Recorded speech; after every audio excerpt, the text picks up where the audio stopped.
지난해 제가 국정감사 때 지적됐던 내용인데요.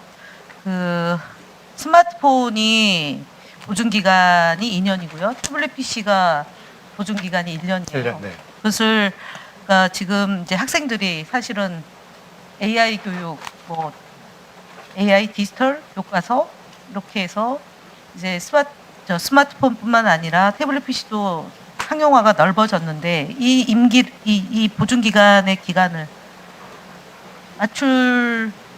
맞춰야 되는 거 아니냐라고 지적했던 내용이에요. 네. 이 부분이 이제 거의 1년이 지나가는데 혹시 가기부에서 이 문제에 대해서 살펴보신?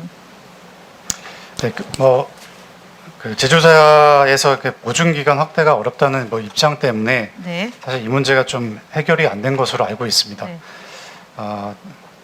아무튼 제가 이제 새로 임명된 만큼 제가 제조사와 관계부처 등과 추가 협의해서 다시 한번 해보십시오. 네. 지난해와 올해는 어쨌든 대단히 다른 조건이기도 하고요. 네, 다시 직접 네. 얘기해서 다시 보고 드리겠습니다. 민생 문제라고 저는 보거든요. 예, 그다음에 그 이제 스마트폰의 연한이 굉장히 길어졌는데 2년 또 하고 있지 않습니까? 또 물론 제조사의 의견도 있고 보험사의 입장도 있기 때문에 그동안 2024년도까지 나왔던 그런 의견과 또 달라진 조건에서 소비자들의 이해를 더욱더 증진시킬 수 있는 방안이 있다라면 적극적으로 한번 검토를 좀 해보십사 하는 취지입니다.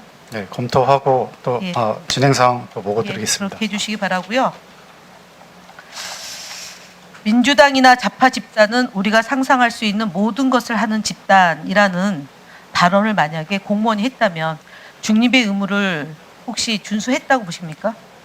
누군가가, 공무원인 누군가가 민주당이나 좌파 집단은 우리가 상상할 수 있는 모든 것을 하는 집단이라고 발언을 했다면 국가공무원법을 준수했다고 생각하십니까? 의견을 묻는 겁니다. 장관께. 문제가 있다고 생각합니다. 문제가 있죠.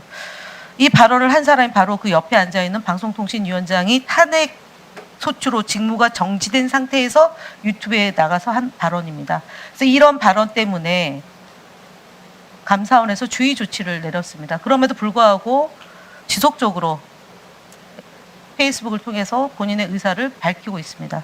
그래서 이 문제에 대해서 좀 신중해 주실 것을 여러 차례 국회에서 얘기를 했음에도 불구하고 이진숙 위원장님은 고칠 의향이 없으시죠?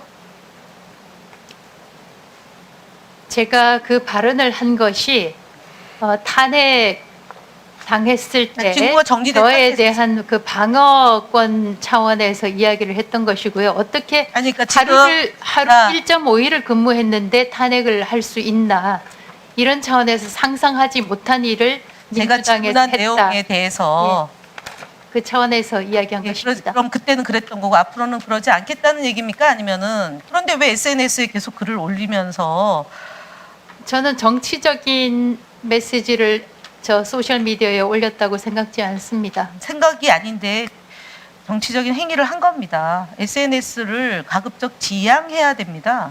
하고 싶은 말씀이 있어도 공무원이 신분이 아닐 때 하시는 겁니다. 그것이 대체적으로 국가 공무원들이 하는 행위입니다. 김현 의원도 상임위원으로 계실 때 소셜 미디어에 멈춰 올린 걸로 알고 있습니다. 세우시고요. 뭐 하십니까? 제가 말씀드렸잖아요. 우리는 성인이다. 지금 그렇게 대응하지 마시라니까요. 저는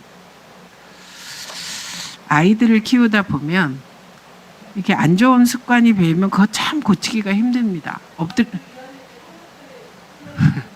엎드려서 책 보지 말라고 해도 그거 고치기가 그렇게 힘듭니다. 근데 많은 위원님들의 문제 제기가 있지만 제가 그냥 그러지 마시라 이렇게 얘기하고 맙니다. 이유는 어떻게 고치겠어요. 40이 지나서 우리가 가진 습관을. 그런데 그 습관이 개인적인 생활에서 나타나도 좋은데 여기는 국회이고요.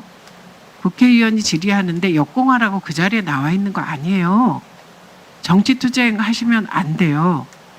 그리고 제가 종합적으로 볼 때 국민의힘 의원들이 질문을 하는 경우는 정말 맞장구 치시면서 고분고분 사근사근 잘하십니다. 그런데 예, 지금 그러면 안 됩니다. 예, 그래서 김현 위원님 말씀하시는데 끼어들어서 역공하고 그러지 마십시오. 질의하시면 답변하십시오. 다시 시작할까요? 예. 저 발언을 지난번에 했었습니다. 6월 27일 날. 네. 그때 5월 22일, 2023년 5월 22일 노무현 대통령 서거 추모제가 있어서 하루 전날 연차를 내고 봉화마을에 갔고, 봉화마을에 갔던 소회를 2줄에 걸쳐서 페이스북에 올린 걸 가지고 지금 비유하시는 거지 않습니까? 참 체면을 좀 유지하시기 바랍니다. 그거와 정치행위가 같습니까? 아무리 이 극단적으로 말씀을 하고 싶어 해도 보수 진영에 있는 대다수의 사람들은 노무현 대통령의 서거를 두고 그 서거를 추모하는 자리에 간 것을 정치행위라고 얘기하는 사람은 대한민국의 단 한 사람 이진숙 위원장입니다. 스스로 추락하지 말길 바랍니다. 품위. 적어도 국가 공무원으로서 국민 세금으로 지위를 갖고 계실 때는 그 뒤에 앉아있는 방통위 직원들의 낯을 붉히게 하는 그런 행위는 삼가해 주실 것을 경고합니다. 노무현 대통령 죽음을 애도하는 대다수의 국민들을 생각하시고 발언해 주시기 다시 한번 말씀드리고요. 시청각 미디어 통신위원회와 관련해서 사무처장님,